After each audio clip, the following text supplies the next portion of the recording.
ಅಕ್ಕ ನೀವೀಗ ಹೇಳಿದ್ರೆ ಪಾಪ ನಮ್ ವಂಶಿ ಸನ್ಯಾಸಿ ಆಗ್ಬಿಡ್ತಾಳಷ್ಟೇ.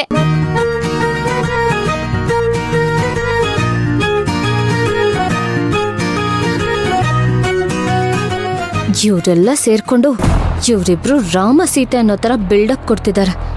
ಆದ್ರೆ ಇವರನ್ನ ಮದ್ವೆಗ್ ಮುಂಚೆ ವನವಾಸ ಕಳ್ಸೋದ್ ಹೇಗೆ ಅಂತ ಈ ಮಾಯಂಗ್ ಚೆನ್ನಾಗ್ ಗೊತ್ತು.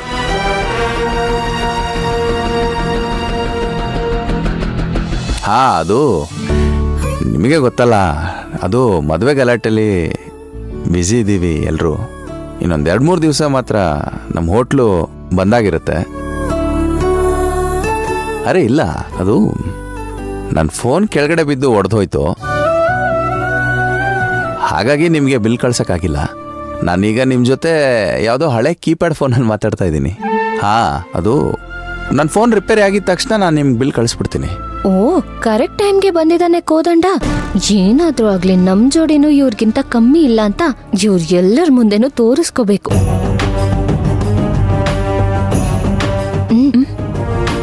ಏನಮ್ಮ? ಅಲ್ಲಿ ನೋಡು. ಏನಲ್ಲಿ? ಕೋದಂಡ. ಓ, ಇದ್ರೇನಂತೆ? ಅಲ್ಲೊಬ್ರೆ ನಿಂತ್ಕೊಂಡು ಏನ್ ಮಾಡ್ತಿದಾರ ಕೇಳು. ಓ, ಆಯ್ತಾಯ್ತಾಯ್ತಾಯ್ತಾಯ್ತು. ಅಳಿಯಂದ್ರೆ ಇದೇನಿಲ್ಲೇ ನಿಂತು ಬಿಟ್ಟಿದ್ದೀರಾ? ಬನ್ನಿ, ಬಳೆ ಶಾಸ್ತ್ರ ನಡೀತಾ ಇದೆ. ನಾನು ಒಳಗ್ ಬರೋದಾ? ಅಳಿಯಂದ್ರೆ ಮಾಯನ್ಗೆ ಬಳೆ ಶಾಸ್ತ್ರ ನಡೀತಾ ಇದೆ, ನೀವು ಬಂದ್ರೆ ಚೆನ್ನಾಗಿರುತ್ತೆ, ಬನ್ನಿ. ಅಲ್ಲ ಅತ್ತೆ, ಅಲ್ಲಿ ನೀವೆಲ್ಲ ಹೆಂಗಸ್ರಿದ್ದೀರಿ, ನಾನು ಬಂದು ಏನ್ ಮಾಡೋದು? ಅಳಿಯಂದ್ರೆ ಅಲ್ಲಿ ನೋಡಿ, ಕೃಷ್ಣ ವಂಶಿಗೆ ಬಳೆ ತೊಡ್ಸಕ್ಕೆ ಅಂತ ಕೂತಿದ್ದಾನೆ. ನೀವು ಬಂದು ಮಾಯಂಗೆ ಬಳೆ ತೊಡ್ಸಕ್ ಕೂತ್ರೆ ಸಂತೋಷ ಆಗತ್ತಲ್ವಾ ಅವಳಿಗೆ? ಅಲ್ಲ ಅತ್ತೆ, ಅದು ಅಲ್ಲ, ಗಂಡ ಆಗೋನು ಹೆಂಡತಿ ಆಗೋಳ್ಗೆ ಬಳೆ ತೊಡ್ಸಿದ್ರೆ ಶುಭ ಅಂತ ದೊಡ್ಡೋರ್ ಹೇಳ್ತಾರೆ. ದಂಪತಿಗಳು ಸುಖವಾಗಿರ್ತಾರಂತೆ. ನೋಡಿ, ಕೃಷ್ಣನು ವಂಶಿಗೆ ಬಳೆ ತೊಡ್ಸಕ್ಕೆ ಕೂತಿರೋದು. ಬನ್ನಿ ಬನ್ನಿ.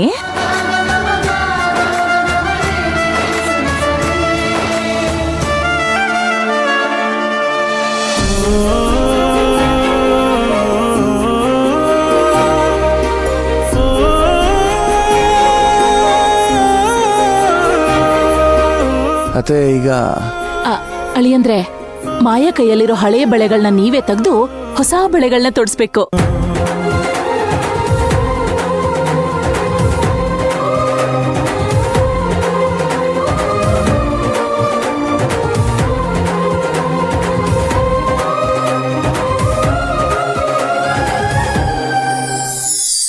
ಕೈ ಕೊಡು ಮಾಯ.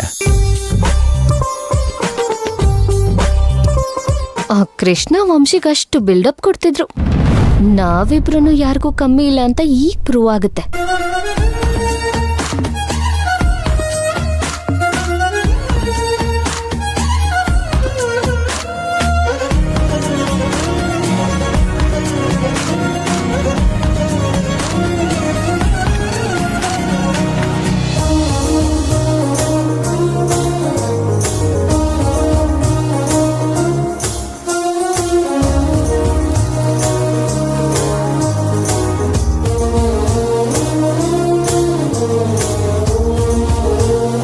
ತಗೊಳಪ್ಪ, ಹಾಕಿ. ಹಾ,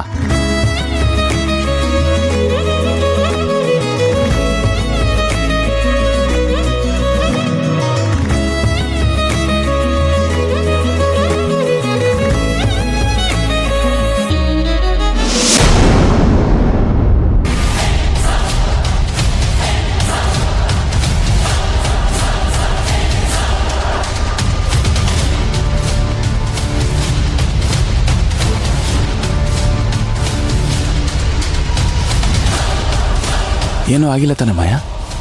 ಗಾಯ ಏನೂ ಆಗಿಲ್ಲ, ತರಚ್ತು ಅಷ್ಟೆ. ಸಾರಿ, ಬೈ ಮಿಸ್ಟೇಕ್.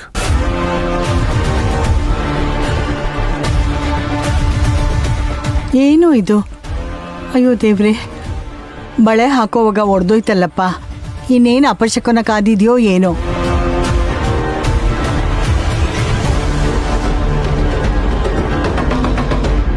ಇದ್ರಲ್ಲಿ ಅಪಶಕ್ನ ಏನಿದೆ ಅಮ್ಮ? ಅದು ಗಾಜಿನ ಬಳೆ. ನಾಜುಕಾಗಿ ಹಾಕ್ಲಿಲ್ಲ ಅಂದ್ರೆ ಹೊಡೆದೋಗೋದು ಸಹಜನೇ.